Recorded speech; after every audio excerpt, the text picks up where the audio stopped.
Good evening and welcome to the Committee of the Whole meeting for Wednesday, May 8th, and we are beginning at 5:37 p.m. At this time, we will be doing a little presentation, a little discussion on the Economic Developers Alberta Award, and I'll turn this over to our CAO, Kevin Scoble. Thank you, Mayor. So during the Economic Developers Alberta at the EDA Experience 2024 Leaders Summit and Conference, the town won 2 awards. The first award, which we're going to present to you tonight, is the town won the Regional Collaboration and Partnership Project for a Small Community Region for the Lead by Example powwow. The Lead by Example powwow was a tremendous event for the town, and we were proud to collaborate with Siksika Nation and Melody, a Young Man Hunt, to create the powwow, which marked an important step as our communities continue to move towards reconciliation. We were also very proud that our Economic Sustainability and Investment Senior Manager, Angela Greneveld, she won the Economic Developer of the Year award for Alberta, actually. So with that, given I can't be with you tonight, I'll let Kara present the award to council.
At this time, we move on to the confirmation of agenda. So are there any emergent items from any of the councillors to add to the agenda tonight?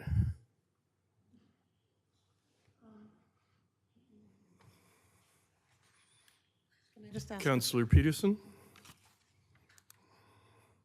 I think administration, you mentioned that that WDEMS is on the closed meeting agenda? Or does it need to be added? Thank you, Your Worship and Council. Yeah, we need to add it to the agenda. So the WDEMS report would be under Advice from Officials, FOIP Section 24(1)BI, if Council would like to add it to the agenda. Thank you.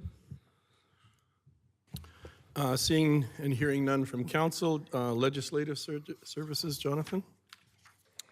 Thank you, Your Worship. Administration would also like to request that Council amend the agenda to move item 7.1 on the agenda, Property Tax Rate Strategy Advice from Officials, FOIP Section 24(1)BI, to be discussed following item 5.1 Cemetery Bylaw, creating a new closed meeting section right after that discussion on the Cemetery Bylaw.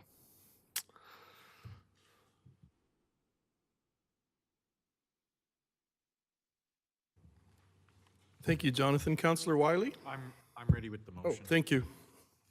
I'd like to move that council adopt the May 8th, 2024 Committee of the Whole meeting agenda as amended. 7.1 Property Tax Rate Strategy Advice from Officials, FOIP S24(1)BI, to be discussed following 5.1 Cemetery Bylaw, creating a new closed meeting section and shifting the remainder of the agenda. Thank you for that motion. My apologies. And adding WDEMSA 8.1B. Thank you for that motion. All in favor?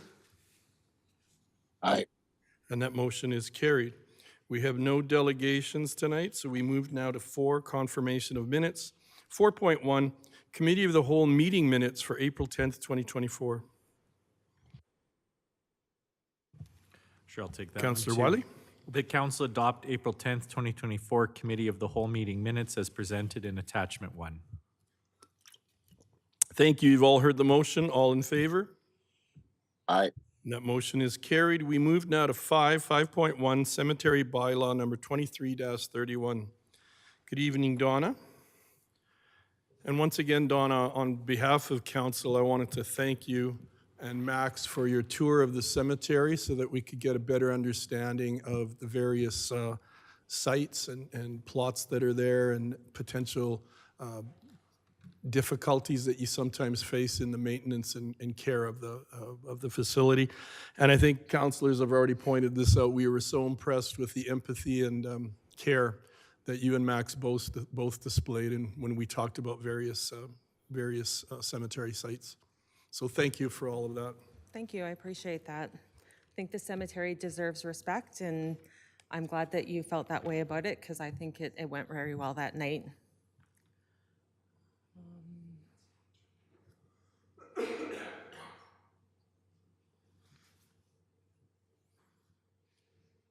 It's okay, you can read along with me.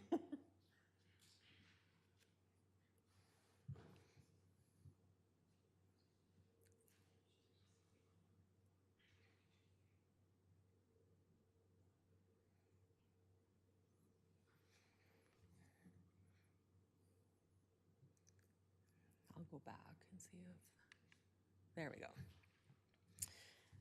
Okay. There's no doubt the cemetery bylaw requires updating. It needs definitions added, changed, and removed. It needs enhancements to industry best practices regarding interments, disinterment, visitation guidelines, and work within the cemetery. It needs legal updates and alignment with the Cemeteries Act and regulations. An updated bylaw enables staff to explore additional recommendations outlined in the cemetery master plan that will refine administrating and operating the cemetery. It will also advance us forward towards cost recovery.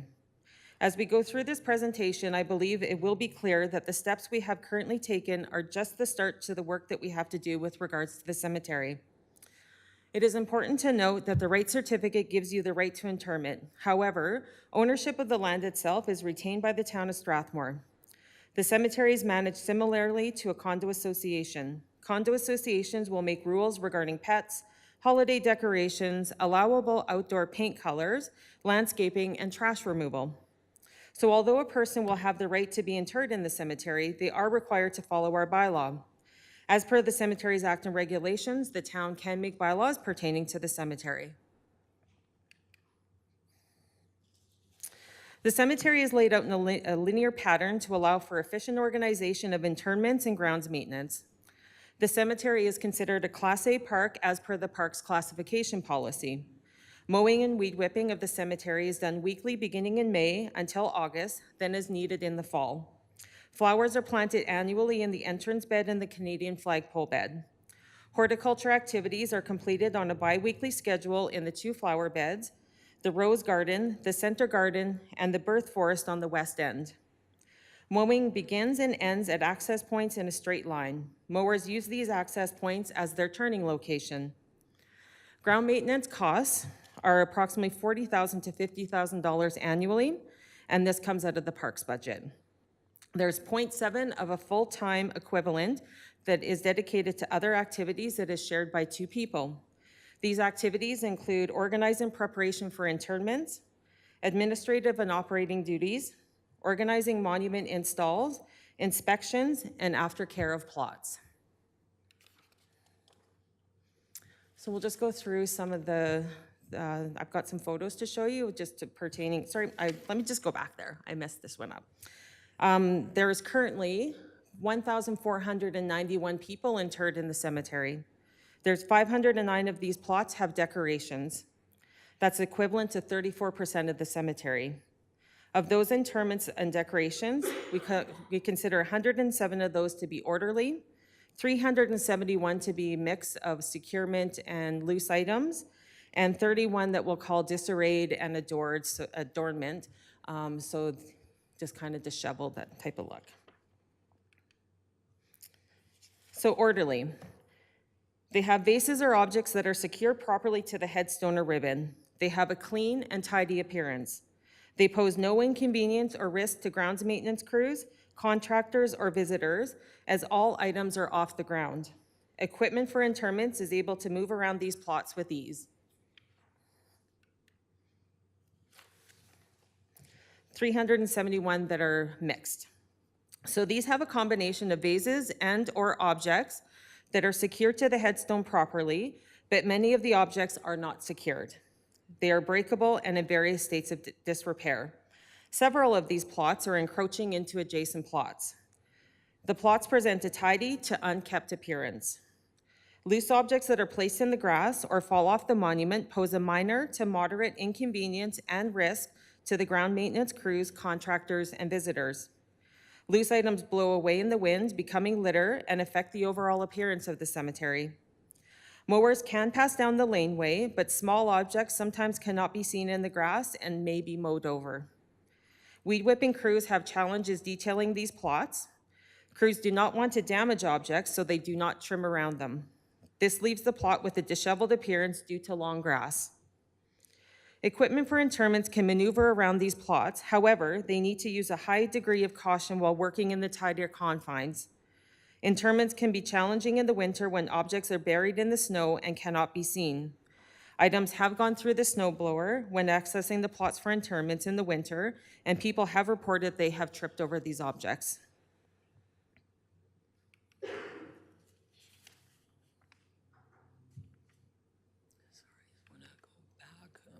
Sorry, okay. Items that are in disarray and adornment to plots. So these have a significant amount of objects that clutter the grass area outside of the monument, including around the entire plot itself. Items such as food, beverages, and burning candles have been left on plots. They have an exorbitant, messy appearance. They pose a moderate to high risk for workers, contractors, and visitors. Mowing crews are significantly inconvenienced and at risk of causing damage to adjacent plots, as they cannot move down the lanes with ease to respectfully and efficiently mow the grass. Mowers are forced to turn around on top of the adjacent plots instead of the access lane, which can damage the grass. A tremendous amount of caution is needed by the operator to not back into the adjacent monuments when turning or backing up. And keep in mind that many of the people who are operating these lawnmowers are seasonal students that may be inexperienced with mowers. Weed whippers have a very difficult time with these plots. Weed whippers, again, will skip over these plots to avoid damaging the objects. This leaves the plot with a disheveled appearance due to the long grass being left. Loose objects that are placed in the grass or fall off the monument do pose a minor to moderate inconvenience and risk to the ground maintenance crews, contractors, and visitors. The loose items may blow away in the wind, becoming litter, and do affect the overall appearance of the cemetery. Equipment for interments cannot access the plot without moving items out of the way. When items must be moved, sorry, I just totally lost my spot. There is a risk of damaging the objects, especially if the items are old and weathered. When items around the plot are covered in snow, they cannot be seen, and they also go through the snowblower, and people have reported that they've tripped over these objects. Some of these plots have monuments that have not gone through the permitting process. They are not installed correctly or installed before complete grave subsidence and are at a high risk of falling over and being damaged. They then become a trip hazard. Several of these plots have encroached into adjacent plots. And then a few other slides just kind of showing some of the things going on at the cemetery. So as per Part 1, Section 7 of the Cemeteries Act and Section 26 of the regulations regarding maintenance of the cemetery, the town of Strathmore shall keep the cemetery in the manner required by the regulations and in good order and repair. The town of Strathmore shall maintain the grounds of the cemetery, including all interment spaces, structures, and markers, so as to ensure the safety of the public and preserve the dignity of the cemetery. I'm not sure if you can see in this slide in the top right-hand side in particular, somebody has dug a hole and put a beverage there. And so that one is extremely difficult to see, and the edge of the can sticks out, so that does create a trip hazard. And we also have several unplanned plantings that are in the cemetery. So in the past, there has been shrubs that have been planted that are invasive. When the person who is caring for the plots moves or passes away, no one returns to maintain the plant material. This results in the plant material becoming unruly and out of control. And the reason that ends up happening is we assume somebody's coming back to maintain it, and it sometimes takes a little bit of time before that actually happens, before we realize that they're not coming back. And in particular, like I'll just say that one with the birch tree is one example of that, where somebody had planted that tree in shrubs and they were maintaining it, and then I think she has since passed on.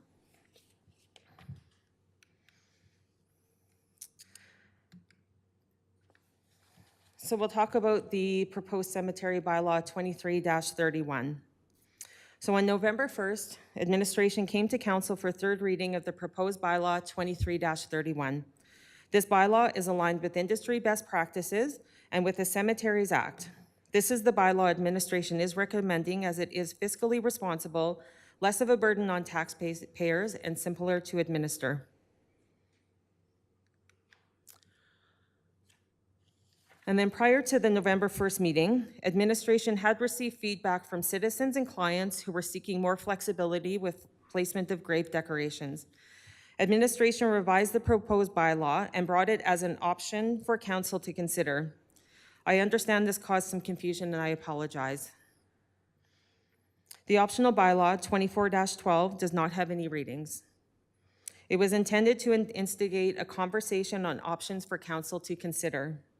The optional bylaw allows grave decorations that are not normally allowed in most cemeteries. However, it does have recommendations on quality, securement, and restricts placement of decorations at the monument.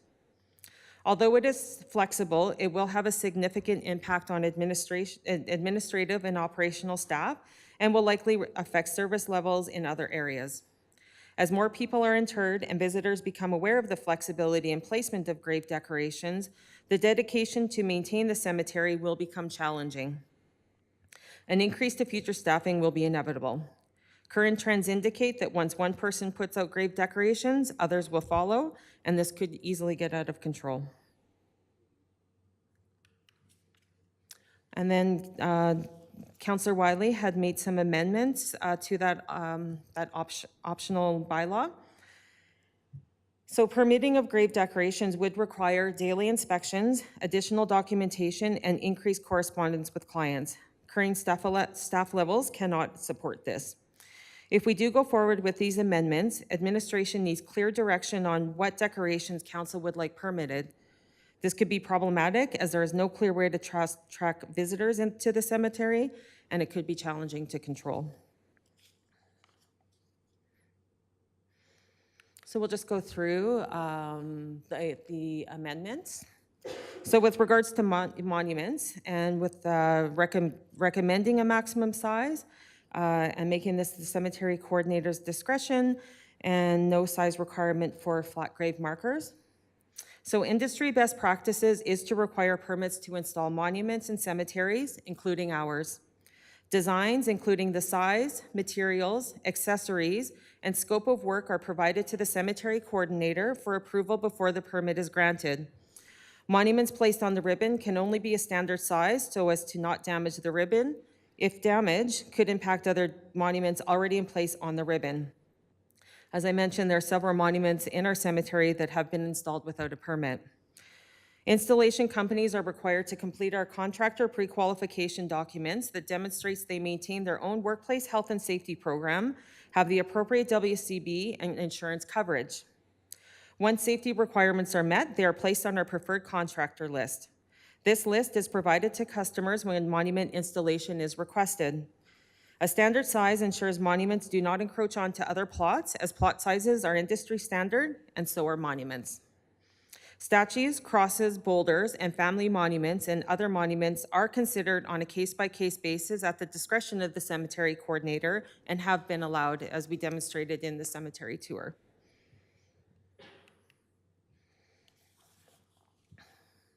This is with regards to the Cemeteries Act and Regulation with regard to monuments, Section 28 and 29, removal and maintenance of monuments.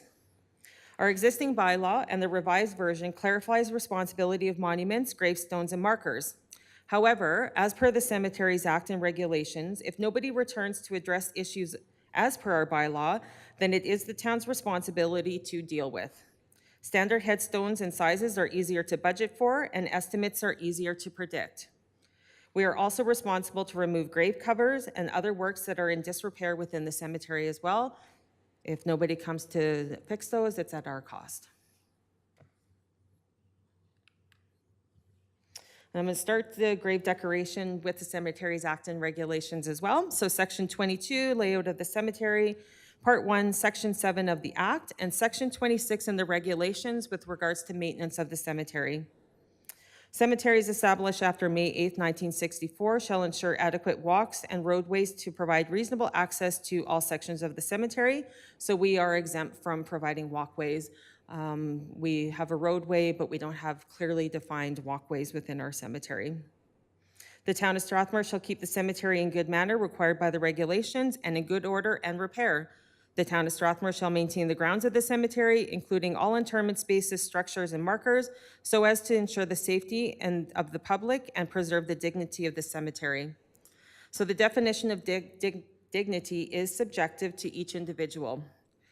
But dignified as defined in the dictionary reads, formal reserve or seriousness of manner, appearance, or language, the quality or state of being worthy, honored, or esteemed.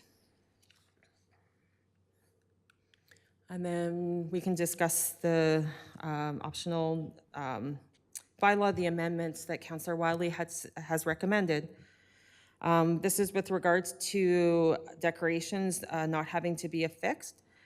So cemeteries are public spaces. There's no security or guarantee that memorial items will not be removed by others. This has happened in the past, and town staff have been accused of damaging or removing decorations with a demand of payment or replacement of the grave decoration from those close to the deceased. This one is with regards to seasonal decoration, adornment, flat grave markers, and allowing of benches. I think I've gone over adornment of plots well enough. And so we'll just talk about benches right now. So we currently have 8 benches that are improperly placed, and some are in various states of disrepair. We do believe that 4 of these benches are actually permitted memorial benches that are undocumented by the town. The town does have a memorial bench program. If people wish to place benches, they can utilize the memorial bench program. Requests for benches that are unique to the person requesting the bench is allowed, but still requires a permit and discussions on placement within the cemetery. And then to the additional amendments regarding hours, maintenance of care, penalties, and permits. I have absolutely no issues with the recommendations on the hours. It's maintained like a park, so park hours seem relevant to me. If we do allow for care of a plot, the bylaw needs to be very clear about what the definition is for care. And to be clear, penalties are only utilized in extreme cases.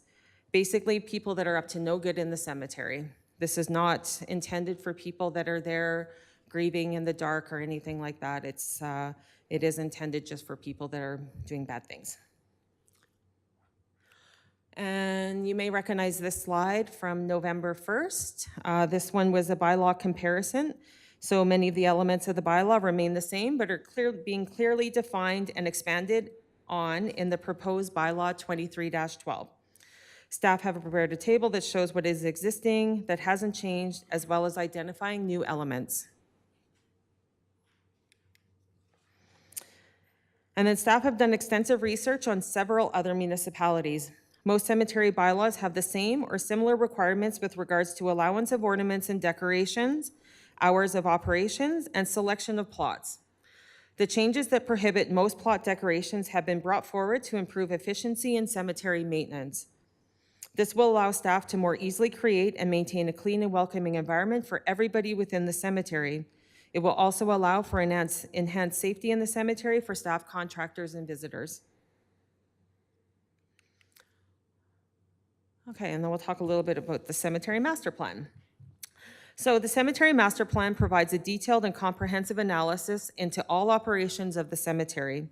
It provides logical steps for better planning and budgeting for future expansion, as well as understanding practices and operations to better support refined administering and operating of the cemetery.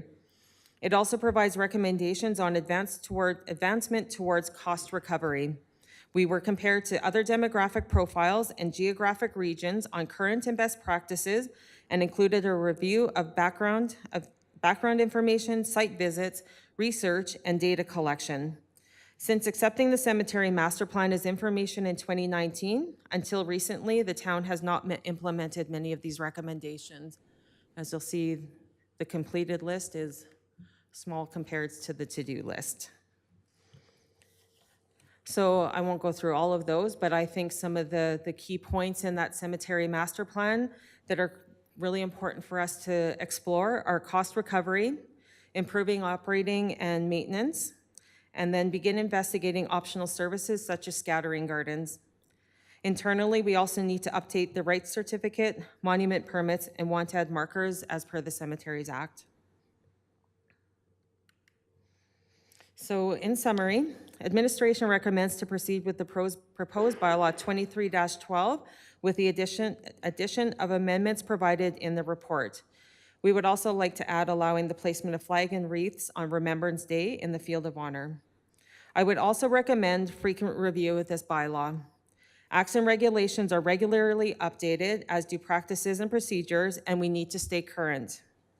This could be as simple as a briefing note to council, noting we have reviewed and no changes are required.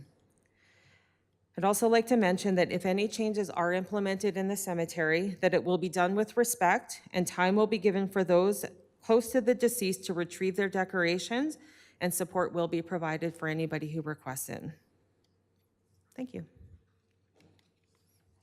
Thank you, Donna. And again, thank you for that tour that we were able to go on so we could see the cemetery in person.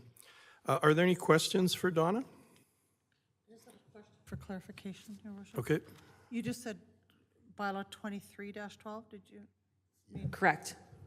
That is the first bylaw that I brought on Yep, the 18th and the 1st, yes. I have a question for administration, maybe Mr. Scoble or Kara. Do we have a newly signed memorandum of understanding with the Catholic Church, considering taking into account the Catholic plots? I know we took it over, but was it more of an informal agreement to take over the maintenance? I'll let one of the SLT answer that. I believe that they were involved in those discussions. Okay, thank you. Liana? Thank you. It was informal. We notified the diocese and the Catholic Church that the town was taking over the administration of the Catholic section of the cemetery. And as the diocese and the Catholic Church had recommended that Wheatland Funeral Home would manage it on their behalf, they were quite happy to hand it back over to the town. So it was very informal. And so what we did is we formalized it, let them know that we were going to take over the administration of the Catholic section. Okay, and Wheatland Funeral Home was doing all the maintenance for that area? They were not doing the maintenance, they were doing the administration Okay. part of the Catholic So section. we were still doing the maintenance were still and doing the operations of maintenance. it? Okay, all right. Thank you. Any questions for Donna? Just relevant to that question, Your Worship, should we be formalizing that agreement? Should we be looking to do something that is more formalized? As we own the cemetery and we're looking after the administration, I don't believe we need to formalize it any farther. Thank you.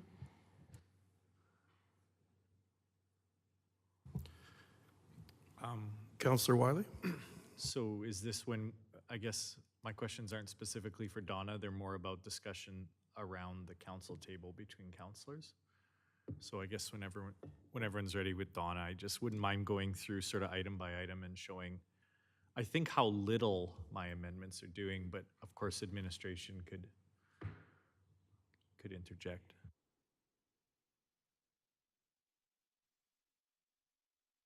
I just have one other question. Okay. Not a question, but just a point for you to elaborate on. When you gave us that very informative and fulsome tour, one of the things that you mentioned to us was relevant to benches. And while I recognize the amendments, you did speak to, at that time, about options. And I'm wondering if you could give everyone here the benefit of that wisdom that you gave to us. I would love to. The cemetery kind of goes in phases of, I think, grave decorations, to be honest. Like we saw in the older section, there's not many decorations or adornment within that older section.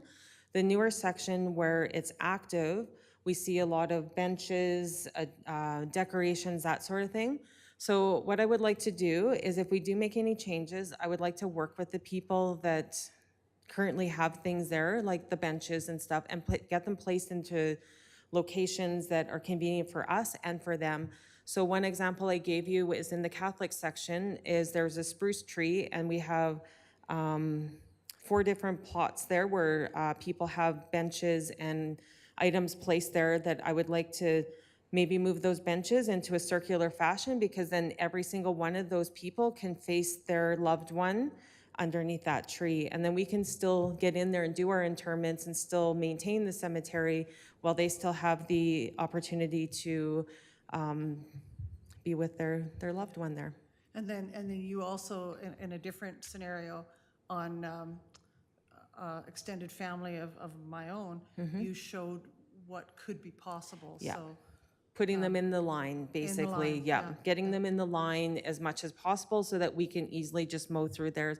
As I mentioned, like, we don't like turning the mowers on top of other people's plots. We try to avoid that. That's why we use those access lanes for that turnaround spot, because, you know, the reality is that my staff actually have family members and loved ones in there as well. So, you know, just out of respect, they don't like to turn on top of the plots. Thank you for that. So I think the benches compromise sounds really good, but the bylaw as it states says no benches. So I would say that maybe we need to clarify that a little bit more then, is that we could word it that benches are allowed, but through the memorial bench program. That still allows it, and we can still, you know, it doesn't have to be a memorial bench either. But will the bylaw, sorry, there's already something called the Memorial Bench Program. That's correct, yes. We have And one so- currently. Right, you would direct us to that.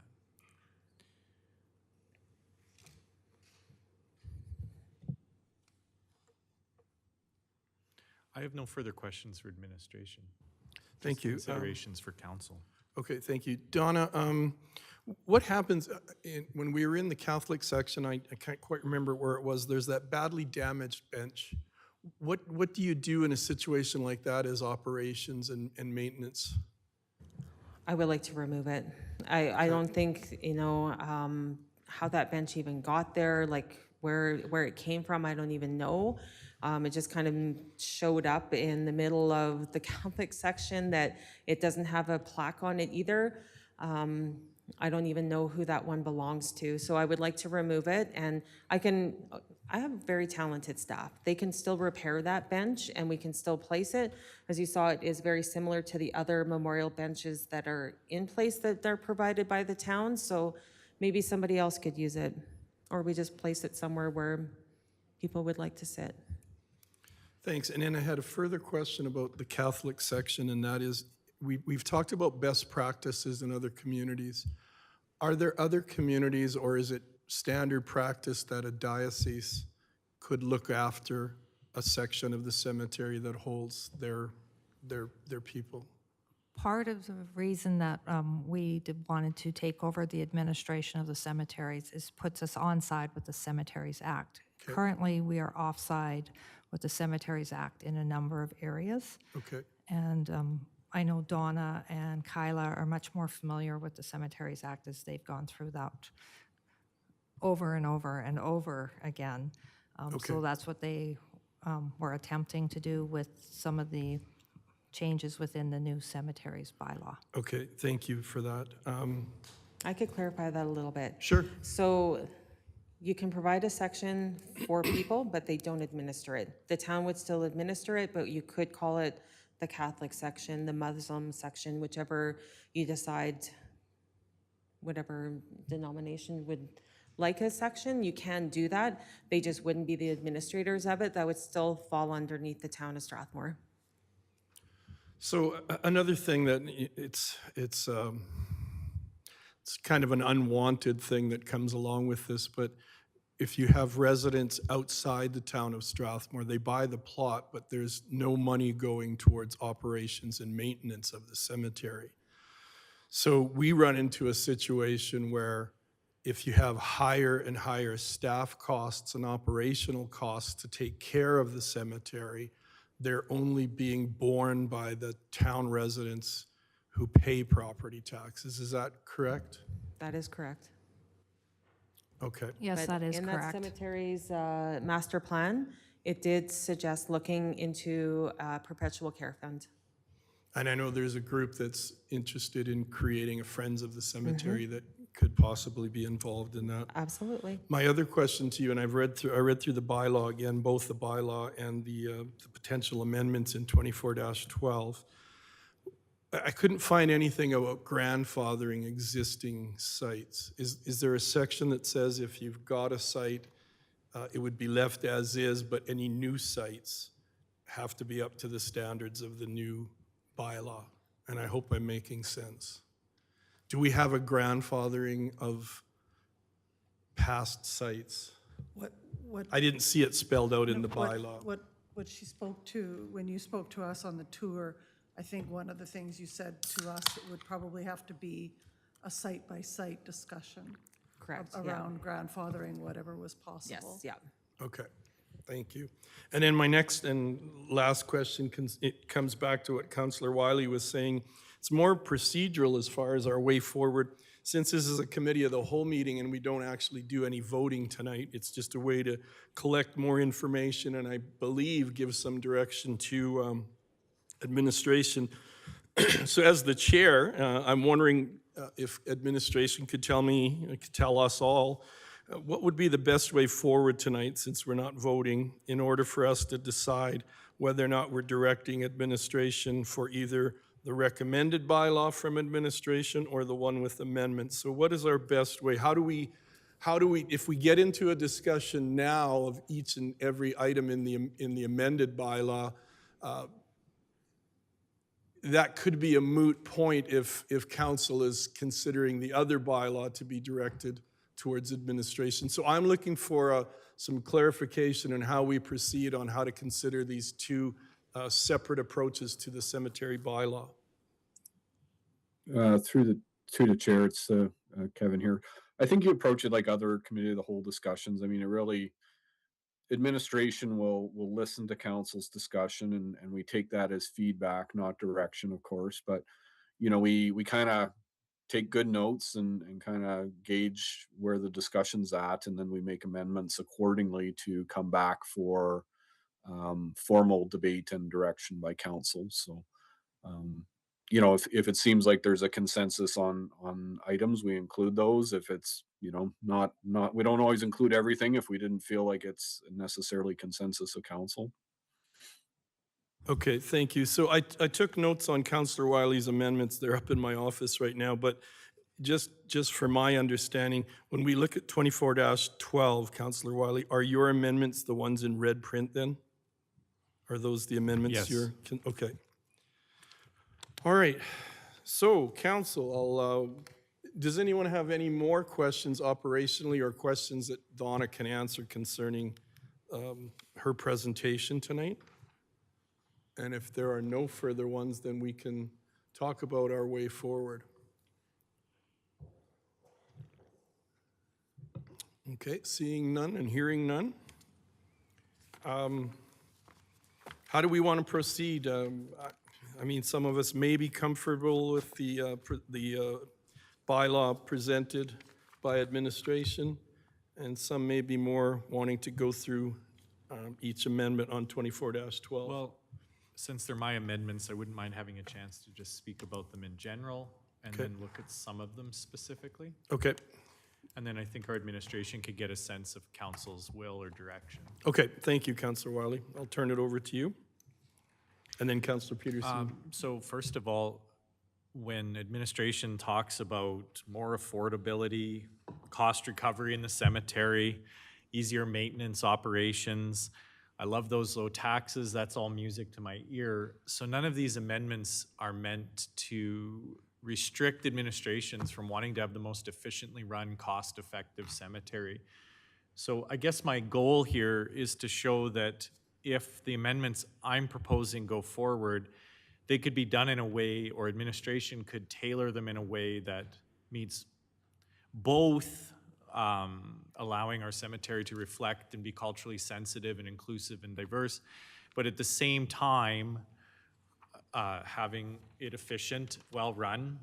And so most things in this bylaw are fantastic. If we go through my amendments, all through section, so I'm on page, just to help everyone frame, I'm on page, let's say 34, 35. I don't have anything in the definitions. I've got nothing in section 4. Administration-wise, section 5, all these things our admin is put into effect to make it more affordable cost recovery. All through section 6, I didn't touch. Section 7, fantastic. When we get into section 8A, I believe all I did was changed, I can't recall, but I think I changed one word to recommended. So section 8A talks about the size of the monument.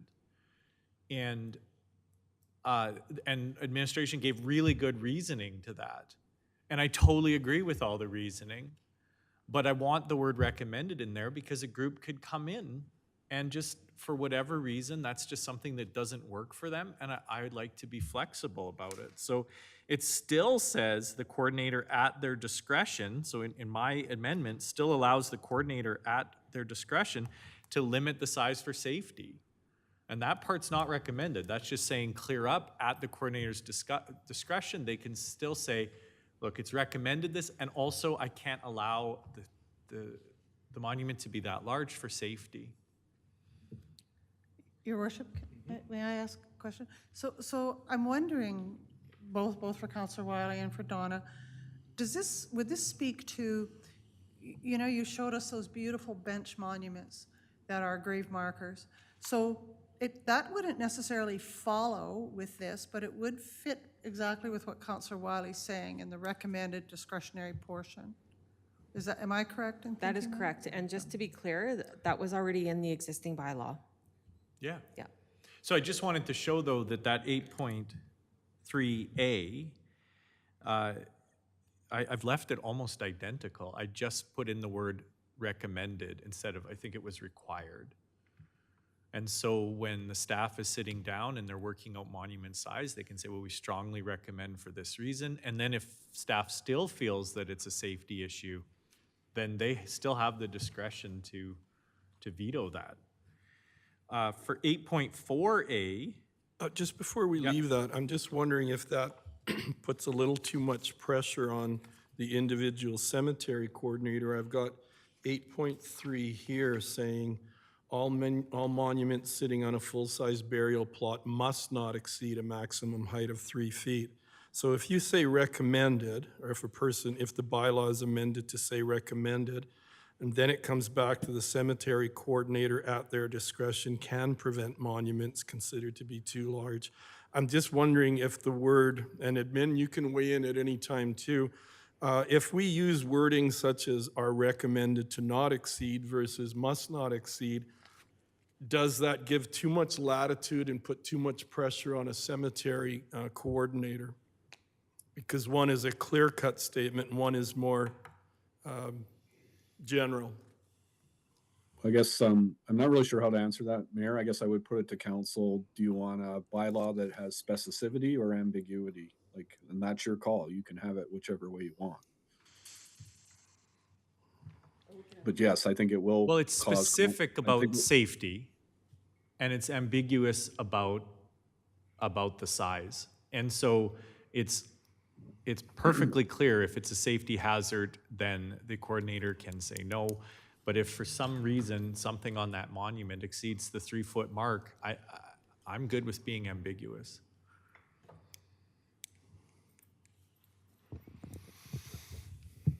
This is a tough one because when you lose a loved one, your emotions are already raw, and you want something in place for your loved one. So if I have a recommendation versus I cannot do something, someone in an emotional state is going to say, could possibly say, well, that's just a recommendation, and then to me it could be more pressure on the cemetery coordinator, who has to then say, but we're thinking safety now. Safety, you shouldn't do that. Whereas if there's a clear-cut statement that it can't be higher than 3 feet, and again, things that are already in place, monuments and cemetery plots that are already done, I don't believe we're going to come in and do anything. But in the future, I don't know, I guess I think that if we put in bylaws, there should be strength to the bylaws and the different items in the bylaw, so that it doesn't put too much pressure on a person who's trying to do the right thing by the family that's struggling at the time. And that's what I would be concerned about as far as having more nebulous words there. I don't know what other councillors. I see Councillor Langmaid, Deputy Mayor Langmaid has her light on. Thank you. Yeah, I'm looking at it here, and I'm actually not entirely sure what the difference between what Councillor Wiley has proposed and what is actually in the original document is. What I'm reading here is all monuments sitting on a full-size burial plot must not exceed a maximum height of 3 feet. And I'll save you reading all the definitions.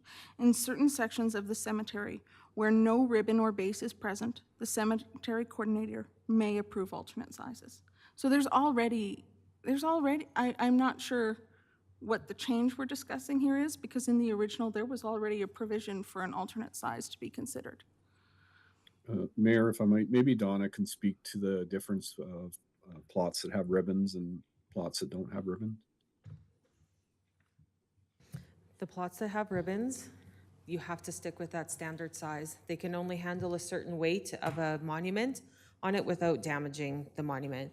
And with regards to recommended as opposed to must, so the reason why we have must in there is it is easier for the cemetery coordinator to make decisions when there is a must, but as we've demonstrated through the cemetery tour and through some of the photos I've shown you, we have multiple monuments in the cemetery that are permitted, approved, and exceed that size as well. But I would say what you said, Mayor Fuel, is it is challenging for the administrator to tell somebody no when there is somebody who is hurting in front of them and can escalate that into really sensitive emotions.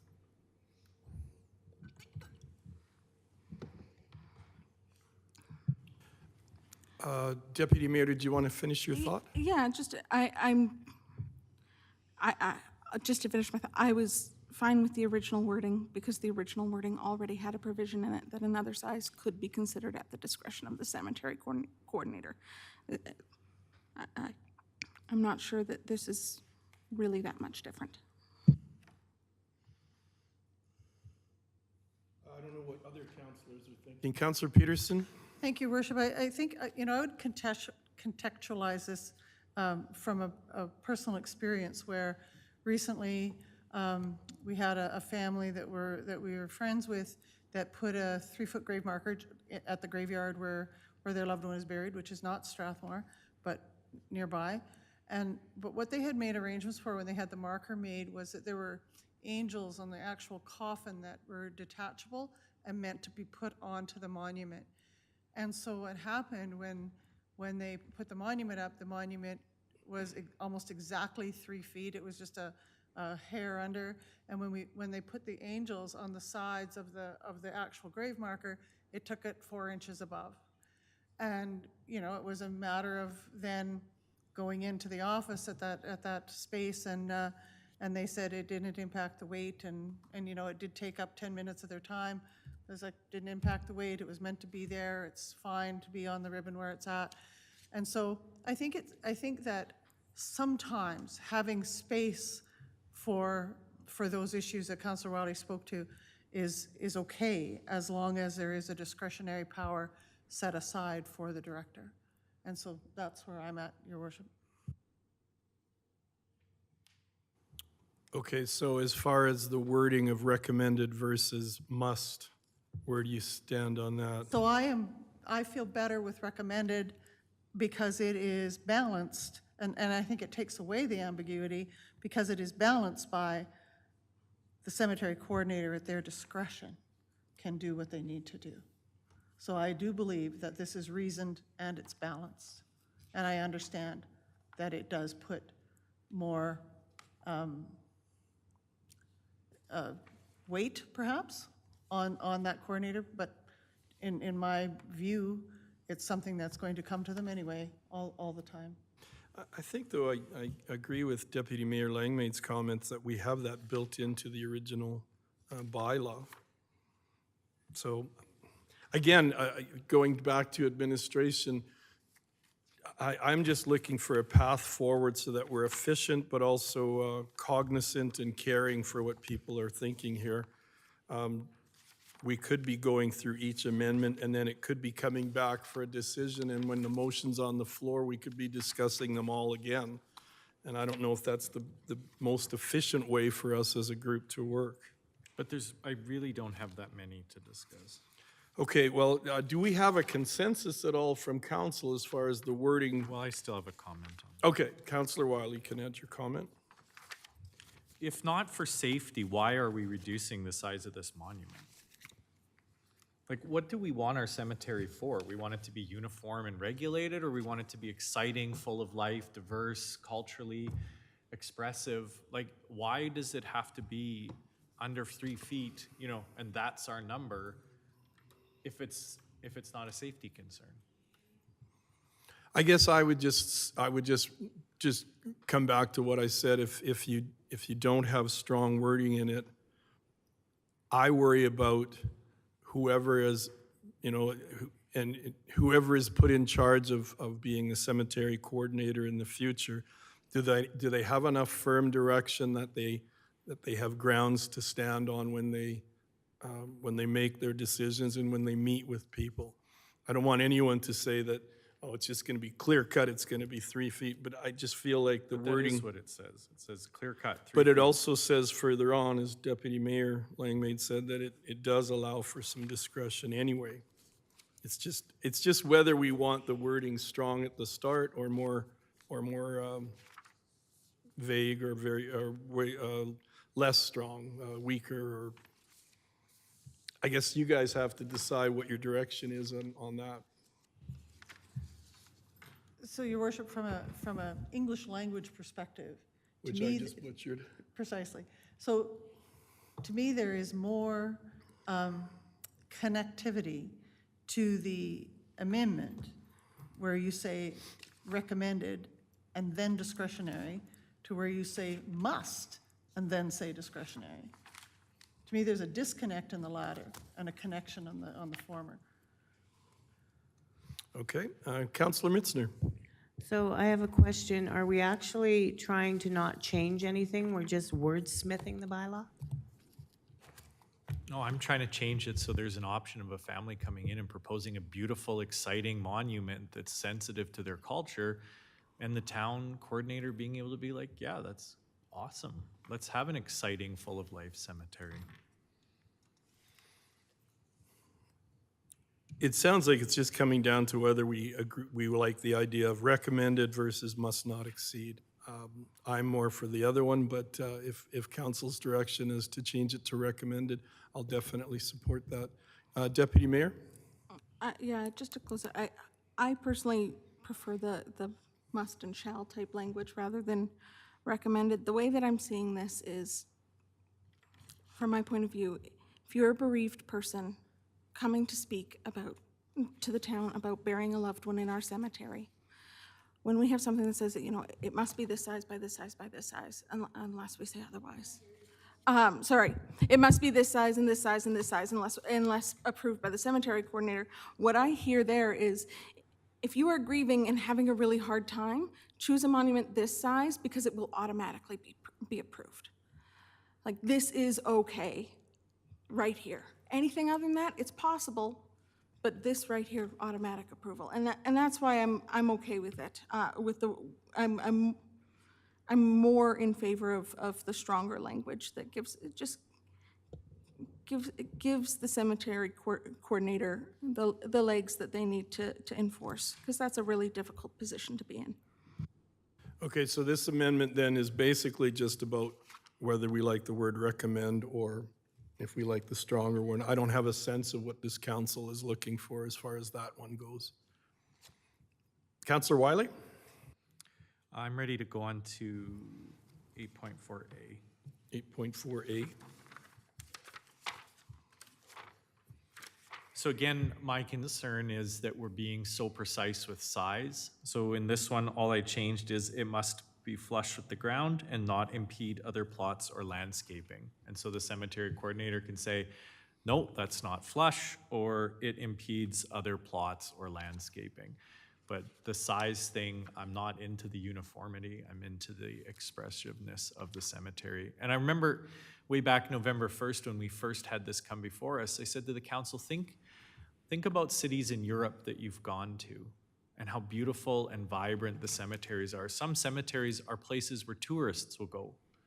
They're places where people can stop along the highway and sit and be part of something, and they're beautiful. But if everything becomes uniform, it becomes bland, it becomes boring.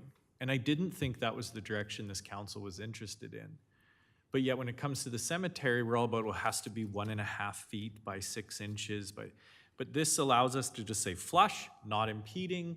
It's easy for maintenance, it costs no extra money. But if somebody comes up with something creative that's 1 inch larger, why are we so bent out of shape on it? And Donna, do you see any concerns with that? No. Okay, thank you. Mayor, if I might, in general, I think, Councillor Peterson gave an excellent example. I don't think any cemetery coordinator, if something was 3 foot 1 inch or 3 foot 2 inch, would complain, or there was wings that stuck up. But I mean, if you end up with a 5 or 6 foot monument because it's only recommended it be 3 foot, I think, that's where we're trying to go with the specificity here. I'll defer to Donna, but I think that's what we've been trying to accomplish with what we've proposed here. Sorry, whenever. Okay, so I guess we can move on to the next one. I have a question. Is there ever a rationale around weight? So to me, weight is probably more important than height, in terms of density, if you were to put, limestone headstone on, which is really light, and versus granite, or igneous rock, which would be like lead. It would to me that would be much more important than a 3 foot height as well. And then tied into that with the tour that we were on, you showed us the one headstone that was installed too soon. And so the headstone is sinking into the ground, and the ground on top of the plot is also going to be sinking more. That is so correct. there are recommendations and requirements that people wait before they do things, because then you have to come back and either there's a risk of the headstone falling over, or you have to do some changes. So there are reasons why weight would be an issue for sure. So if you're comfortable with that, flush with the ground if it's bigger, okay. Carry on, Councillor. I would just also add into that like you say about it not impeding plots, I would also say the walkways as well, because they do back onto each other. So we could maybe look at adding that as further clarification into that section as well. Okay. So then you're thinking you're going to bring something back to us? Okay. Well, what if 8.3A, back to the one about the monuments, what if it also, in addition to safety, said, does not impede other plots, landscaping, walkways, maintenance?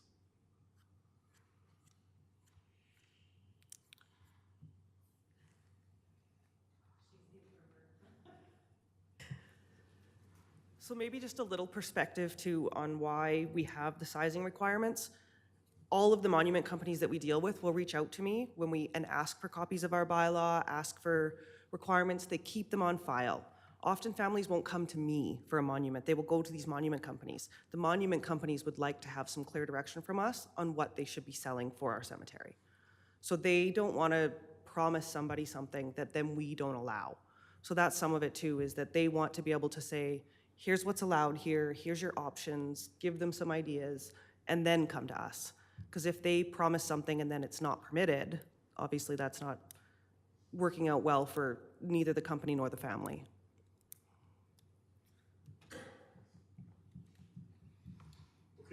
Can I make a comment on that specifically? I think that's all the more reason why my amendment works perfectly. Because if the monument company gets this bylaw, they take one look at it, in their catalog will contain everything that's within this size.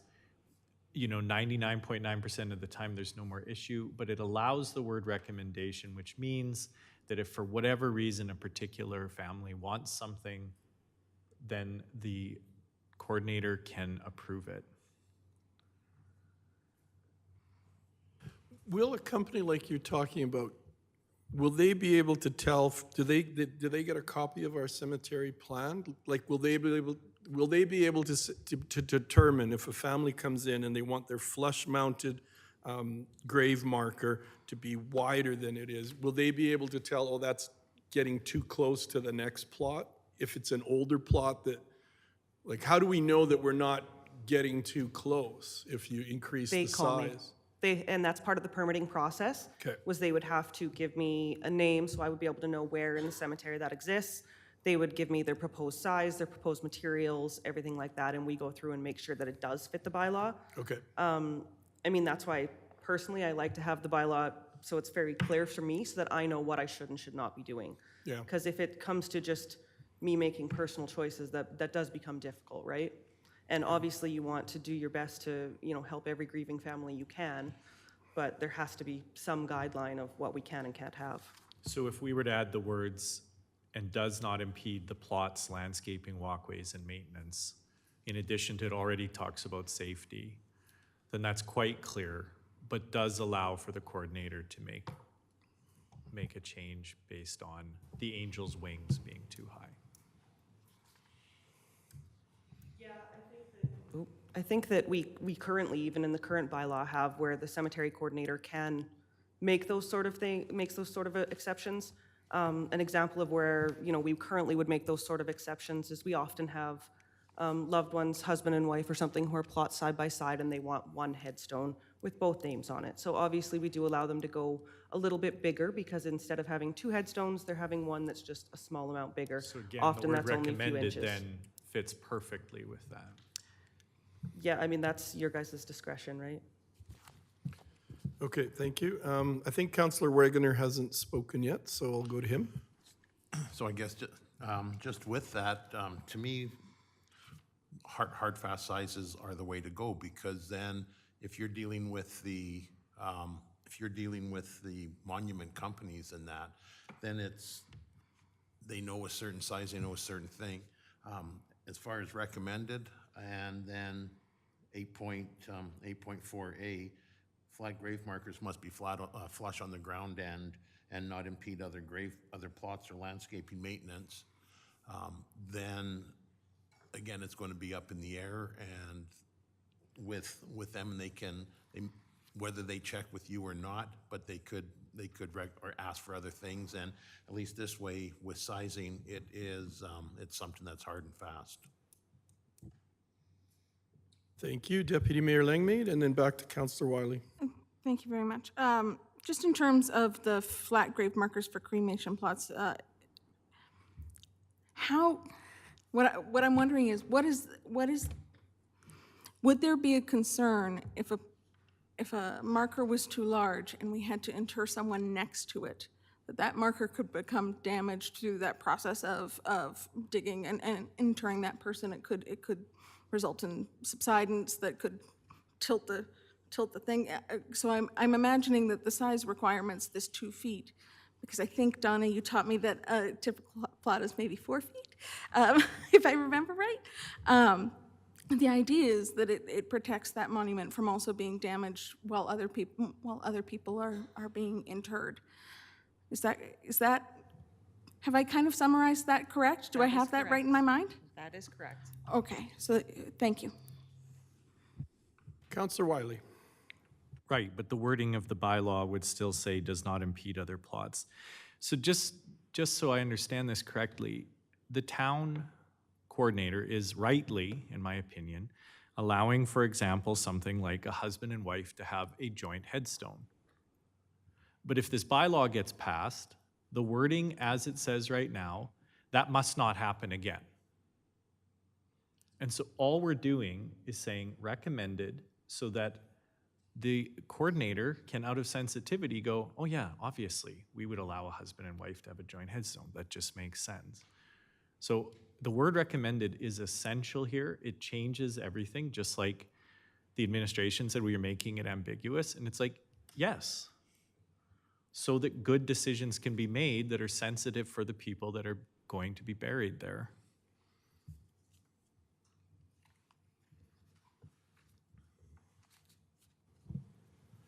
Counselor Wagner. Again, going back to the 2331 bylaw, and at page, I don't know, 22, out of page 22, the one thing that Deputy Mayor Langmaid said was there are hard and fast signs there, and then there is a discretionary basis. So again, at that discretion, that's where they can have the two headstones for the husband and wife. But it says just in sections where no ribbon or base is present, then the discretion is there. It's not all over, it's just specifically for that situation. Well, on this one, I was thinking I could go either way, but this, again, after going on that tour and listening to what we're tonight, I'm thinking that 8.3A, I think that I would be supporting the 2331 bylaw when Okay, it so comes no to. more husband and wife joint headstones. I'm not sure that that's what that says. I think in both sections, like I said previously, in both versions of this bylaw, whether we use the recommended language or the original language, both include an option for the cemetery coordinator to provide an approval for something different. You're not saying goodbye to husband and wife headstones. You're saying, the bylaw is saying you need to get approval for that before you install it. And I think that makes sense.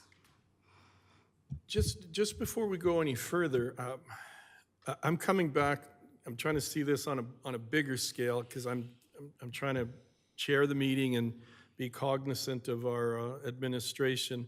By us going through 24-12, are we as a council saying we don't want bylaw number 23-31 as presented by administration, and that we really want 24-12, but we're going to look at individual points as to whether we take them or not? So we're trying to give administration some kind of direction.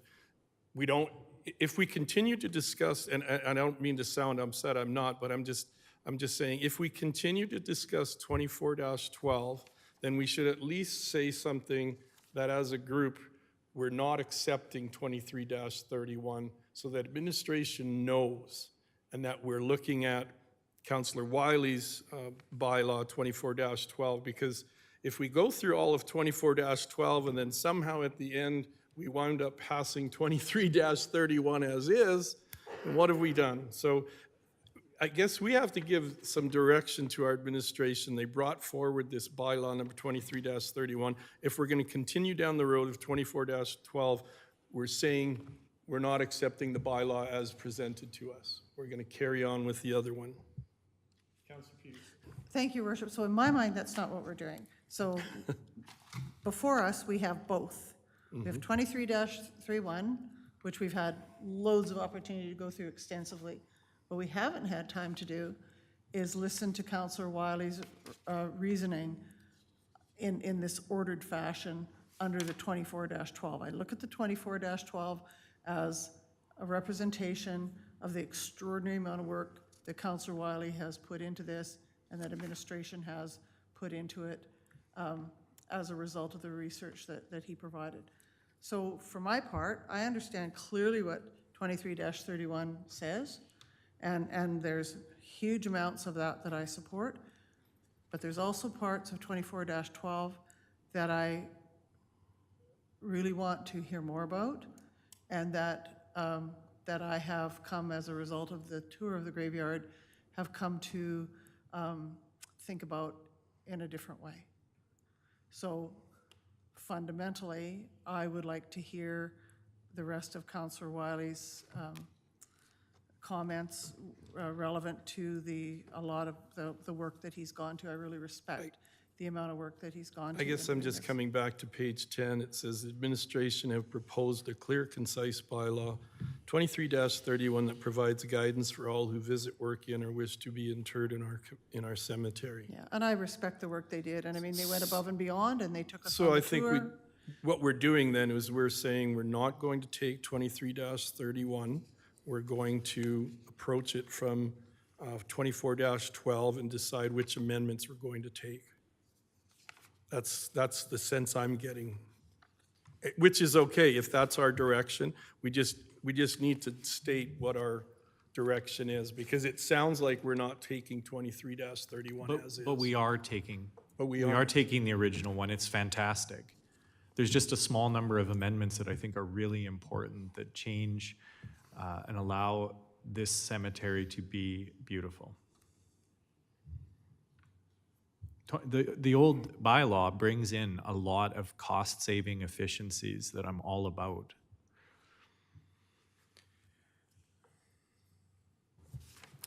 I'm ready to go and look at page 42. Okay. Here's a perfect example. There are so many good things on page 42, all through section 8. These are things that the presentation just went over that are costing administration money. If you look at page 43, I'm accepting all of these maintenance, planting, construction, and work. This cleans up things like the broken bench. It cleans up things like disallowing heavy things that are going to do damage. So page 42, all of section 9, fantastic. All of section 10. Section 11, really good. I don't even pick up again until section 12. And in fact, all I wanted to say in section 12 is administration already fixed the wording in this. So on the night where large members of the community came out, section 12.1 was, I think, among their biggest concerns. And administration has already fixed the reading after our fixed the wording after our second reading. And so it just, again, it reiterates that, essentially all efforts are going to be made to allow families to be buried together. But it says, and it's ambiguous, but it says quite ambiguously, but the town can't guarantee all accommodation requests because there's just simply going to be things that happen. So section 12, I just wanted to thank administration for fixing that. Section 13.1, Donna said that one was fine. That's just predictable that the cemetery would have the same visiting rules as other parks. So it isn't, I don't pick up again until 13.8. Now 13.8 and 13.9 make it look like I'm cutting huge amounts of administration's cemetery. And when you see that, the bylaw, and when you see that, you might say, oh my goodness, Councillor Wiley, you're taking out all the teeth to the bylaw. But if you scroll down all the way to page 49, if you go to page 49 at the very bottom, I've added it right back in again with just slightly different wording. So if I can, I think what 13.8 and 13.9 are saying is that there are areas in the cemetery that are a mess. And there's things in those spots that are going to get broken if they're trying to do weed maintenance, lawn care. It's a huge amount of work that administration has to have working around all these little things. And again, I'm all about keeping the taxes low. So my proposal for 13.8, again, it's on the bottom of page 49, is that anything that's sitting there has to be durable. And I even list materials. So it has to be made of granite, marble, metal craft, or something equally durable to granite or metal. And so what this means is it still means that administration and maintenance and operations doesn't need to work around every little trinket. But instead, the items that are going to be in there can still be diverse, can still be exciting, can still be reflective of a person's culture, but they must be something of very durable quality that isn't going to get wrecked when operations are trying to, with dignity, move around the items that are in there. And so again, I know it looks like I'm cutting out a huge amount, and that includes 13.13. But all of those things just come back to the fact that I think we should still allow things like a beautiful statue of an angel or a cross, as long as they're made out of something that you could whippersnip right up to. And then that comes up with a compromise that's both culturally sensitive, but also keeps in mind that we don't have endless money to be maintaining the cemetery.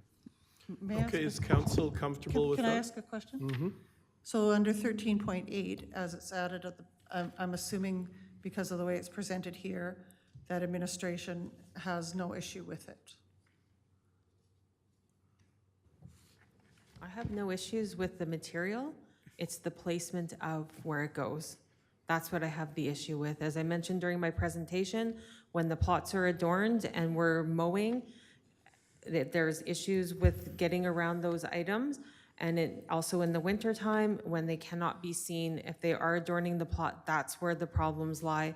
I mentioned to you that we have taken items up through that snow blower, and staff don't like that. Like they genuinely are like, they feel like they've literally hurt a person by doing that. So that's where we would like it to be at the headstone. I agree. As long as it's a durable material, I spoke to you guys about that during the cemetery tour, that I showed you some lights that were really strong metal, that were large, that if they're at the headstone, we can easily work around those. And it may also serve another purpose, that it actually kind of lights the way for people in the wintertime and the nighttime when they're there visiting the cemetery, that they can see. So Donna, would you like in 13.8 to say that it needs to be affixed to the ribbon? And approved, like it. something, Approved yeah, by and yeah. fixed to the ribbon? I didn't Because even, from a safety point of view, if someone were to hit one with a mower or a snow blower, that becomes a flying projectile too. I don't even think it needs to be approved, to be honest. Like, that's the original 24.12 that I brought forward, where there was no approval. It was, you could place these items, they just needed to be at the headstone. It even actually allowed for loose items, but with some parameters for us to be able to remove those items, if they fall off, they break.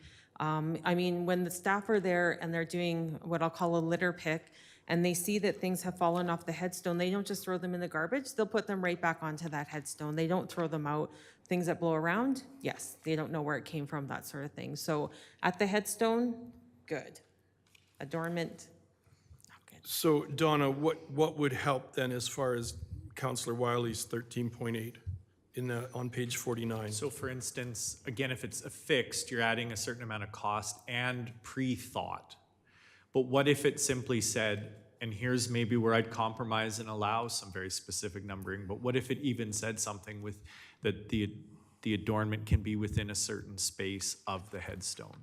And so that allows somebody who, okay, now their person's interred, but they could have the option of putting in a granite bird bath, but it would have to be right next to the headstone. And again, you could say, as long as it doesn't impede the landscaping, plots, pathways, maintenance operations, all those things. Like, we could do that.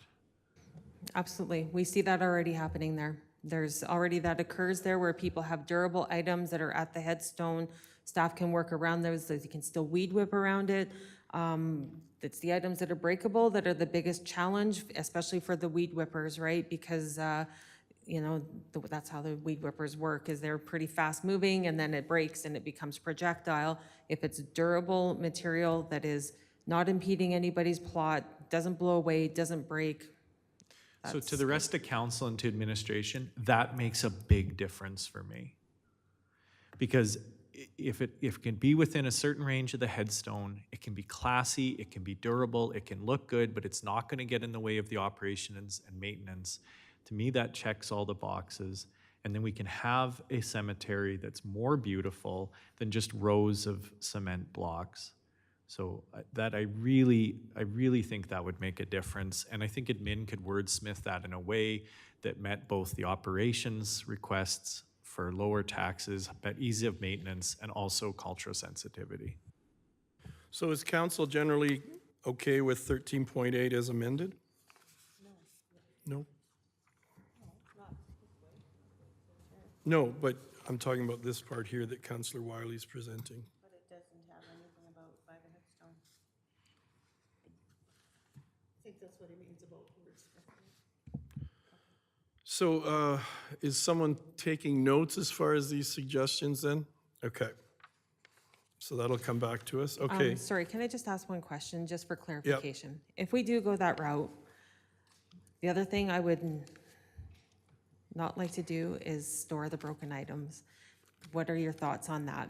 Like if they're broken, blow away, there's no storage, no contacting people. I don't think I changed anything about the storing of the items. Where you had that you'd store it up for 3 months, I left that in there, and where broken items, I never touched that. I think broken items do need to be removed. Well, and I think they need to be discarded. Yeah? Yeah. I didn't, Okay. I didn't amend anything about Perfect. broken items. I would like to remove that if possible. It's, we are very short on space, and it would be, that's what I was alluding to in my presentation, is the administrative work that would go into that, and there's a lot of room for error in, you know, staff that would be removing them, trying to track them, that sort of thing, be pretty So heavy burden. if you look at 13.10 on page 47 of my amendments, I didn't change anything. Anything that's no longer properly affixed becomes attached, broken, safety hazard.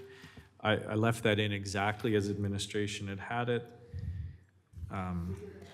So still remove any broken items. Yeah.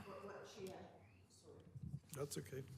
She's going to add something, Councillor Wiley, she's going to put in there that items that are broken will not be stored. They'll be discarded.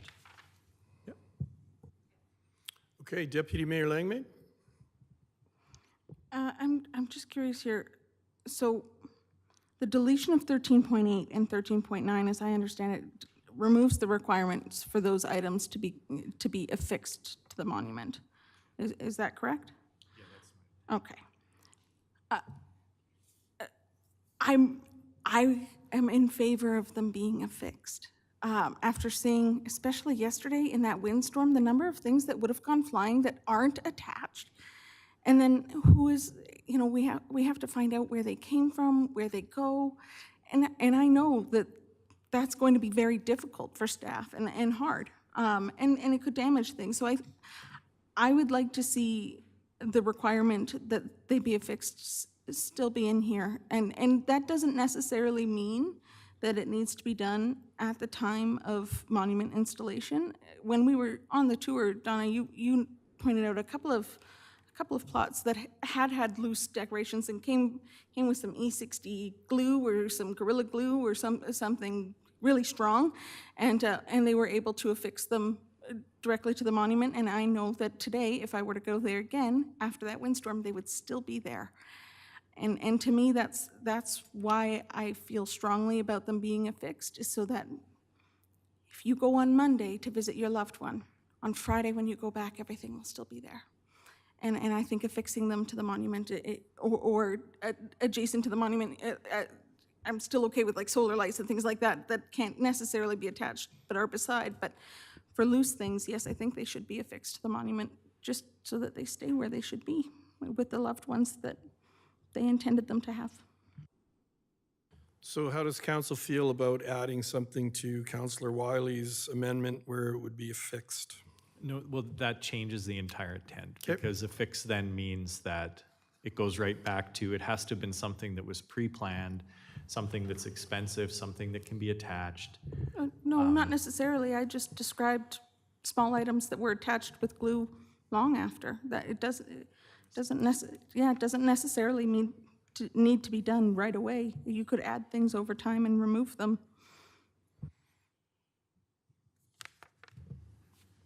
Councillor Peterson, then Sorry. Councillor Wagoner. Councillor Wagoner. Yeah, no, from our tour, I did see things that were not affixed, and I think the affix should be in there. As Deputy Mayor Langmaid said, they can glue things on with Gorilla Glue or something like that, but there was loose items that were, during our tour that night, that were off of gravestones and that, or off of monuments, so they weren't affixed, they weren't staying there. There was good examples of the vases that were, the granite vases that were on some of the headstones that were affixed after they were put in. And when we see some of those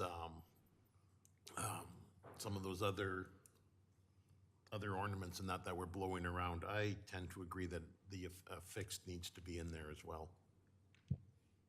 Councillor Peterson, then Councillor Wiley. In 1311, it speaks to what happens to things that are blown away or that leave. But I think about all the people who come to graveyards to mourn and to celebrate and to respect, and they often bring things with them. And if they have a good idea of what they're allowed, like on the Field of Honor, laying a wreath, you're not going to glue that wreath down. You're just going to lie it there, and it's going to be there for a prescribed period of time, and it's going to then be taken away. One of the things that I would really love to see in terms of a Friends of the Graveyard group with a terms of reference attached to it would be that these people would be allowed to carry out the due diligence around those kinds of things, and prevent that extra staffing and maintenance costs that would be incurred. And when Brenda Knight spoke before this council, she spoke really eloquently about how that would look, or how it could look, and how it looks in other places, and how it's been effective. And one of the things that I've really appreciated where we have loved ones buried is that I can phone or contact the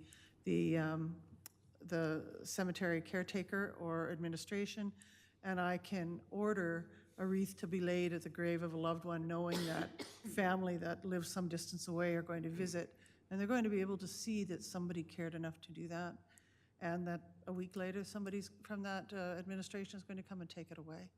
And so I'm not in favor of having a fixed, I love what Donna showed us, here's what works and here's what doesn't, things that blow away get put away, and I think that that's a really reasonable approach. Donna, what was the impact of the last 2 days of that wind that we've had? Have you folks checked the cemetery to see the impact?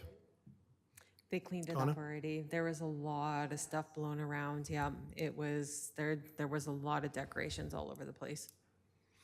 Okay, so can I get a sense from council how many people would like to see a fixed added to that bylaw amendment? So that's 4. Councillor Montgomery?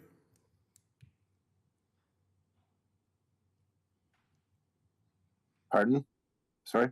What are your thoughts on having the decorations be affixed to monuments or graves, ribbons? Oh, I'm actually I'm fine with the way it's being suggested actually at this point in time. So I think I don't have much to add to it. Okay, so we have 4 that would like to see the word affixed added. So what would you do with the Field of Honor, where you're laying wreaths? It allows it. It allows it in a separate area? Yep. Okay, so it wouldn't, so there's an exception then, In the Field of Honor. in the It's Field already of in there. Honor, okay. Okay, Jonathan, have you got that then? Okay, so we can move on to the next Well, one? well, No? sorry, no. Oh, you want to stay with this Please, one? no. Both examples given about the affixed are already in the bylaw. So the example was all the stuff strewn and garbage blown from the wind last night. I didn't amend any of that. That's still allowed. The administration, operations would clean it up just as they're proposing. And the only things that I would allow are heavy ceramic, durable metalwork, granite, sorry, not ceramic, metalwork, but those things aren't blowing. Like, it doesn't make sense to me when you say, okay, it has to be affixed now. It's like, no, wait, that's going back to the original intent of the bylaw. All I'm trying to say is it would be far more inclusive and diversive to allow a culturally sensitive graveyard that has, you know, a cement saint statue. Like, I don't know why Well, one of the reasons. that's not blowing across. One of the reasons why is that, you know, I drove around Strathmore yesterday with all the wind, and there were bins full of garbage bags that were still blown over. So you can have a decoration or a vase or something that could have some weight, but if it's not affixed, it's still getting blown over at times. And so it can be damaged. It can roll over to another plot. Like, in winds that we had in the last 2 days, I could easily think that some of those things have been blown over and around. So I think, you know, we're discussing this where there's no voting, but we have to provide administration again with some direction. We've already, again, I come back to it, we're not accepting the original 23-31 because we're going through 24-12 item by item that are the amendments. So we have 4 of us who are saying we'd like to see the word affixed attached. So that should be some direction for administration. And then I guess when it comes back to us in a public meeting where you can debate and discuss, I guess we go through it again and figure out. Councillor Mitzner. Okay, there's also numerous 1310, 1311, where it repeats will be placed in storage. So if there is no storage, then administration can adjust anything that says in storage, please and thank you. Okay, Councillor Peterson, and then I'll go back to Councillor Wiley. Thank you. I just want to point out that, you know, what do you do when somebody like me comes to your graveyard with your great big Gorilla Glue gun? I can fix a lot of stuff.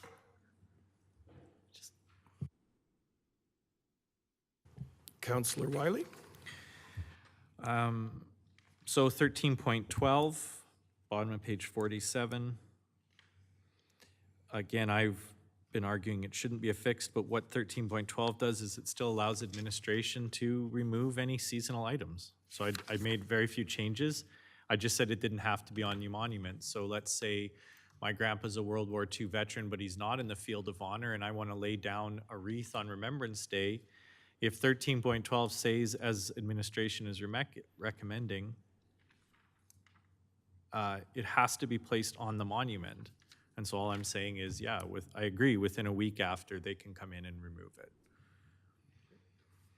13.14, I'm leaving in. It would still not allow anyone to construct anything. The only word I removed was benches. I'm in favor of benches. However, administration has been talking about this, I forget what you called it. Memorial bench program. A memorial bench program. I'm open to having that better explained to me. I've left in all the rest of 13.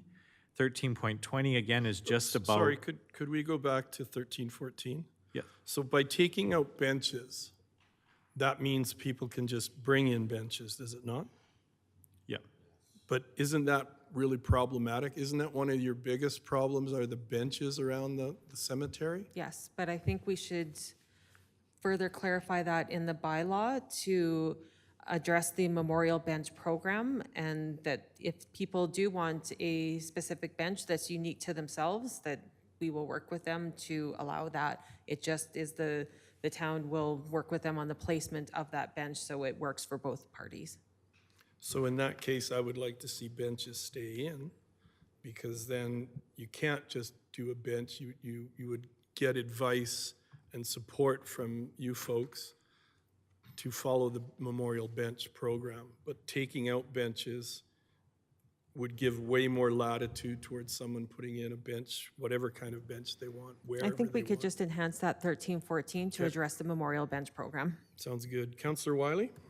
No, I like that. let me just write that down. Okay, so, oh, Deputy Mayor. I was gonna move on.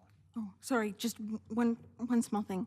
In 13.17, it says section 13.8 does not apply to a service dog. I just think that's supposed to be 13.16. Because dogs are mentioned just above. Yes, you're right. Just a typo. Thank you.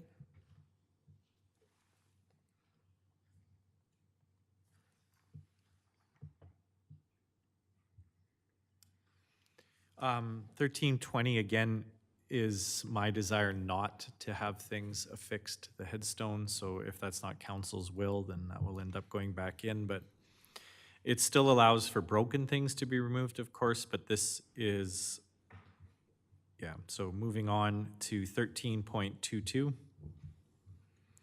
I took out the words care for, because I think people should be allowed to care for their plots, and I left that they can't cultivate it, so I know that's probably controversial, but I agree with administration that, you know, you can't plant a tree or a bush or flowers, but I do think people should be allowed to care for their plots.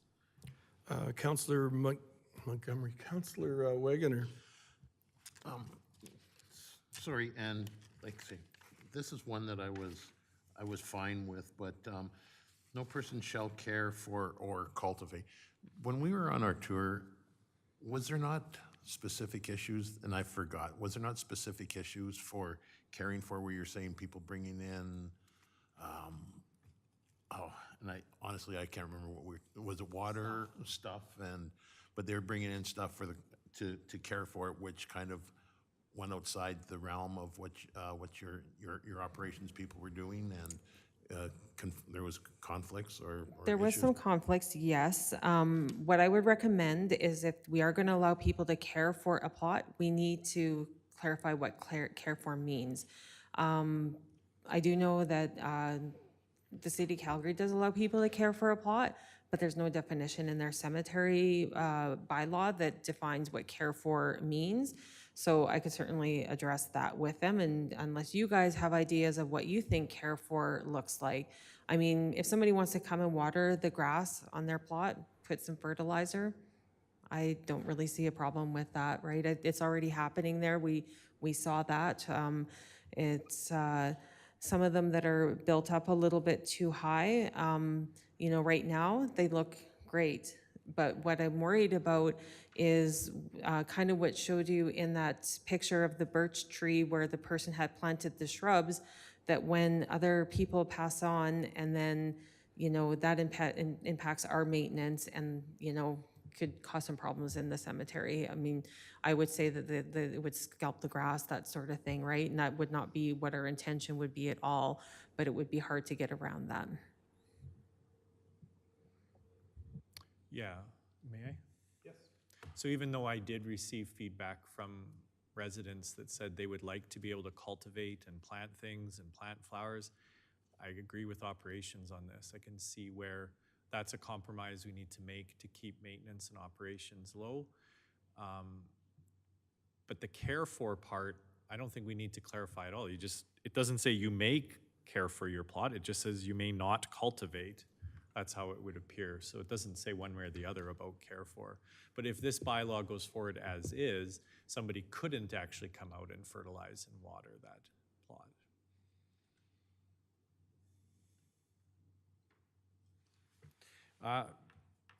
I have very few left, so I know it seemed daunting at first, but we're almost to the finish. Sorry, can I just add one thing about the flowers that we had talked about? I think I brought it up during previous council meetings, and then we also talked about during the cemetery tour, that I think we have solutions to that, because sometimes the permanent plantings have encroached into other people's plots, and that's where I have concerns, right, is that, you know, they're kind of taking over in some of those areas. And then we also saw in the tour where there was invasive species that had been planted that have literally taken over like multiple plots and are causing damage and things like that. What I'd like to see with regards to the planting of flowers and things, that we provide options for people. So whether it's planters that if they wish to come and plant in them, they can put a plaque on it that memorializes their loved one, that sort of thing. That might be a good solution to that sort of thing, that they can still come and, you know, plant things just where we can actually safely maintain without damaging their things. Donna, Councillor Peterson, and then back to Councillor Wiley.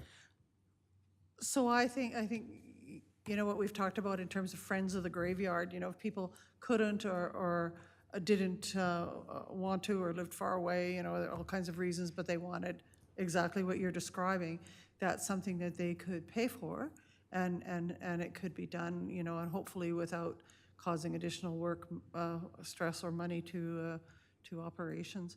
And then, you know, one of the things that you said that has really resonated with me is the need to revisit this bylaw regularly so that we can evaluate it.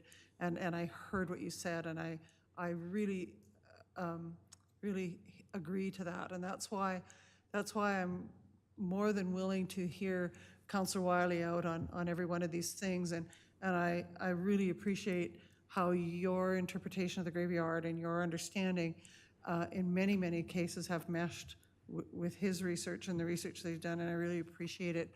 And that ongoing capacity to review and get a handle on this. I don't think we're going to do it in one shot. And then doing a terms of reference for Friends of the Graveyard is probably a further out kind of thing, but being able to think about that in terms of enhancements and bringing that liveliness and interest to a space of loved ones, you know, is something really compelling for me. Councillor Wiley. Yeah, first I just want to thank Donna, that idea about allowing plantings in specific allotted planters. That's a great idea. It's a perfect vision. And again, it meets that, it comes up with a compromise that can work for everybody. I think the last one I have then is 13.26. I guess the reason so originally 13.26, that anything was offensive I believe it said the CAO could just remove. I can't remember if it said CAO could remove or if the cemetery coordinator, I just can't recall. But I actually moved it to council so that it would be less controversial for the CAO, because obviously you're putting the CAO in a difficult position. Oh, it just says the town of Strathmore has the right to remove any memorial that's offensive. And so I just changed it to council. First of all, because I doubt this comes up ever. Has it ever come up? Okay, so it's never come up. So I just thought, well, if we move it to council, then it actually takes pressure off the CAO or off the coordinator of the cemetery to say, no, that thing is offensive. And so that way now if it's something offensive because it's maybe political, then bring it into the political realm. That's all I was thinking with this one.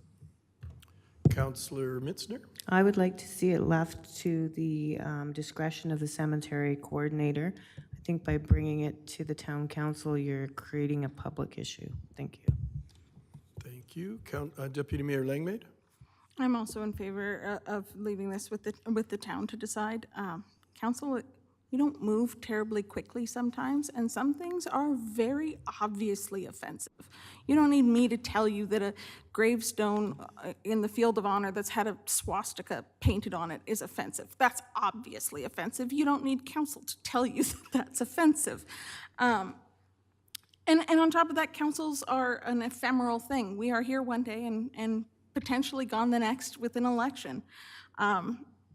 So for consistency, in terms of understanding that this has never happened and hopefully never does, but for consistency, I think it needs to be left to the town, and I would really feel uncomfortable with this being something that comes to council for decision. Thank you, Deputy Mayor. Councillor Peterson. My comments aren't relevant to 13.26, Your Worship. Oh. Something different. Okay, I would concur with Deputy Mayor on this one. I think the time that could pass by the time council has to meet and possibly remove something. For example, if you're in a month of 5 Wednesdays, we don't meet after the 3rd. It could be almost the 3rd week before you are actually dealing with something. If council is left up to this, I would put my faith and trust in the cemetery folks, the people who are on that department and our administration as well. Councillor Peterson? Your worship, when we did the tour of the graveyard, you showed us a place where there is good evidence that there's a mass grave. And I was wondering if you would share your ideas with this group relevant to that. I would like to have a memorial wall that identifies the history of that and has the names, which I think we may have or may not have, or even just the history of it. It does exist, and you know, some people may drive by the cemetery and wonder why we're not filling that area. That is why. So if we don't have the names, that's fine, but I would like to have some sort of history with a kiosk, with wayfinding, that sort of thing that would include that. Thank you so much, and again, thank you for giving us all that time. Deputy Mayor Langmaid? Thank you very much, Your Worship. I have something completely unrelated as well, and that's that during our cemetery tour, one thing that came to my attention is that some folks are currently scattering cremains in areas where it's not permitted. In our bylaw, that has one of the lower minimum penalties of $150 or $200 as a specified penalty. That's really unsanitary and inappropriate in terms of those are areas where our employees are expected to sit down and pull weeds. And you described to me situations where they've sat down and found bone fragments. And that to me, beyond just being a bit disturbing, it's a health and safety issue. No one wants to sit in that. So I would actually be interested in potentially increasing that penalty if we did identify someone doing that, because that's a health and safety and just risk for our employees, and just something that it really shouldn't be happening. It's in terms of providing a dignified space, I'm not sure that that fits with the definition, in my opinion, of what a dignified space should be. So I would like to consider raising it to be equal to some of the higher penalties that are included in the bylaw. Understanding that it's hard to catch these, but if we do, I really want to deter that, because, and I am in support. Eventually, we do need I would love to see a scattering plot, a defined place that we can do this, but just anywhere on the grounds right now is not appropriate, and I would like to try and, my preference would be is to try and discourage that as much as possible. Thank you. Thank you, Deputy Mayor. So is council in agreement then that 13.26 won't be put in? Is that where we're at? Show of hands, even though we're not voting, I guess. We're trying to give direction to admin. Are we comfortable with not using that amendment? Councillor Wiley. I had no comment on 13.26. Oh, okay. So showing some direction for administration, are we comfortable removing that amendment dealing with offensive material coming to council for removal? Yes. Yes, okay, thank you. And then the only thing I can see that's left, Councillor Wiley, is the penalties. There's one thing there. If we're going to be adding benches back into that one section, we should probably have it in with the penalties then? Wouldn't that make sense on page 52? Okay. Councillor Wiley. Just to give council a heads up, if most of the original bylaw ends up being accepted and most of my amendments rejected, I'm going to come forward with a amendment that I think states pretty much what we've even talked about, which is then I would direct administration to come up with a permit process to allow people to decorate and care for the plot on an annual basis. So let's say, for example, we say, no, everything does need to be affixed. There can be no benches, no statues, no bird baths. If that goes ahead, then all I'm going to ask is that we have some type of a permitting process where a family can come forward and say, but can we? And then the fee would be an annual amount that admin decides is reasonable, that still allows them to maintain, and then they would have records of that plot being kept. So just so everyone has the heads up, that's what I'll be doing. So a question to administration then, if Councillor Wiley does feel that a lot of his amendments, or he's not comfortable with, for example, the affixment to the grave, to the marker, does something have to be put into the bylaw then about a permitting system for people who want to be able to do things like that? Can we get some direction on whether that would have to be added as an item into the bylaw for the cemetery?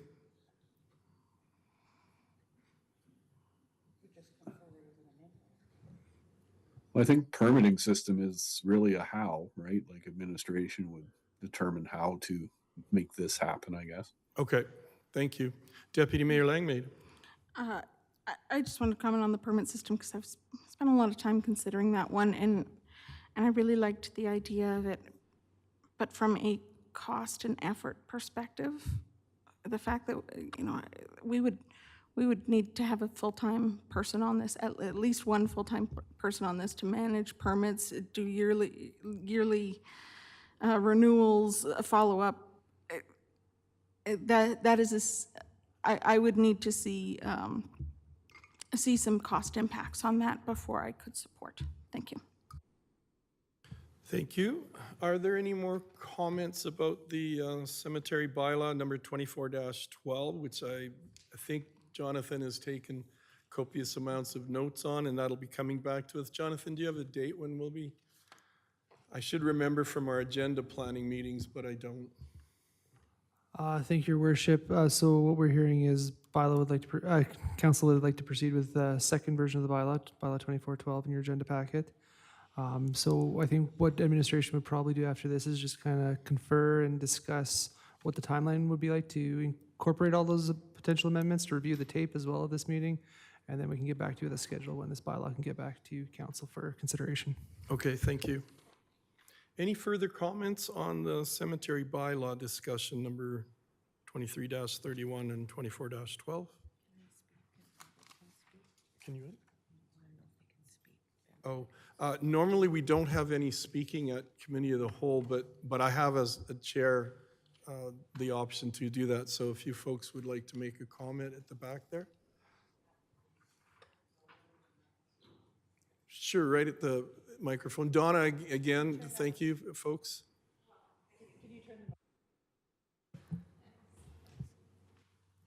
With respect to council, some great ideas that I've heard tonight, and as most of you know who I am and my reasons for being here. In regards to the one bench unrelated that was in the middle of the cemetery, I actually know who those people were. They're a little old couple that have a child buried there close to my son, and their bench is in a state of disrepair, and I've wanted to fix it, but I didn't want to get in trouble with the town for doing so. So I've watched it going over the years, and same with the one grave with the birch tree, and I know exactly, because I go through the cemetery and I pay my respects to a lot of people there, and she was a little old lady, I think she's passed away, and she did take care of whatever. So Councillor Wiley, and it's a suggestion that I am all on it and for it, is a year-to-year permit, so it shows an individual's intent to keep care of that grave, and understandably, you don't want to plant trees in a cemetery or invasive species, but if you can go to a nursery and plant some annuals every year around someone's headstone and we have a permit and we can care for it, that's all I want.